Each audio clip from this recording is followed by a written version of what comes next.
অবশ্যই আমি তো সবার আগে বলবো যে ওই জিল্লো জঙ্গলি দেখো 100 ভাগ। কারণ আপনি যেটি বলছিলেন যে বরবাদ এই সিনেমাটি তো আমি অনেক আগে থেকেই বলছিলাম, যেহেতু আমি গল্পটা জানতাম বা সবকিছু মিলিয়ে এটি ডিফারেন্ট লেভেলের একটা ঝড় আসলে দর্শকদের মাঝে।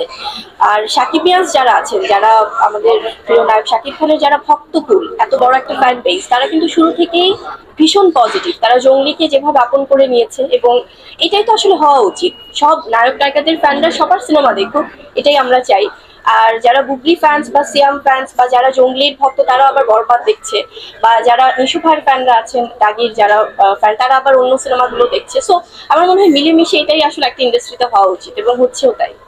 অবশ্যই আমি তো সবার আগে বলবো যে ওই জিল্লো জঙ্গলি দেখো কারণ আমি শুরু থেকে বলেছি বরবাদ হচ্ছে যে একটা ঝড়ের নাম, এবং সেই ঝড় বইছে আরো অনেক দিন যাবে। এটা আমাদের ইন্ডাস্ট্রির জন্য অনেক পজিটিভ। বরবাদে আছে আমাদের সবার প্রিয় মেগাস্টার শাকিব খান, ভীষণ ভালো একজন অভিনেতা, যিনি দিনের পর দিন নিজেকে আরো ফাইন টিউন করছেন, ভিন্ন ভিন্ন ভাবে আসছেন দর্শকদের সামনে, এবং দর্শক কিন্তু যে কোনো শ্রেণীর দর্শক এখন ওনাকে সেভাবে ভালোবাসা দিয়ে একসেপ্ট করছে। আমি তো মানে এখন পারিবারিক সময়টা যাচ্ছে, জঙ্গলি নিয়ে যাচ্ছে, সো বরবাদ নিয়ে যাচ্ছে, ডেফিনেটলি এর মধ্যেই দেখবো অবশ্যই। আর বরবাদের গল্পটা আমি তো জানি যে খুবই ভালো হয়েছে, এবং এটা যেহেতু বিগ বাজেটের সিনেমা, এবং আমাদের সাপোর্ট করা সবার উচিত, দর্শকদের হোক বা আমাদের ইন্ডাস্ট্রির হোক।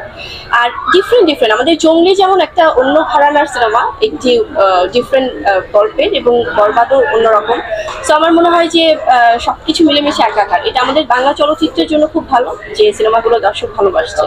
এখনো তো আসলে অনেক ছোট, তো সেখান থেকে মানে আছে না, অবশ্যই ওকে নিয়ে তো প্ল্যানিং আছে শেহজাদকে নিয়ে, বাট এখন ছোট ছোট করে বলে। তার আবদার হচ্ছে থিয়েটার বাসায় নিয়ে আসা, খুব একটু মুড টুড নিয়ে বলছে যে বাসায় নিয়ে আসো থিয়েটার। সো দেখা যাক, ইনশাল্লাহ এর মধ্যে তো অবশ্যই প্ল্যানিং আছে।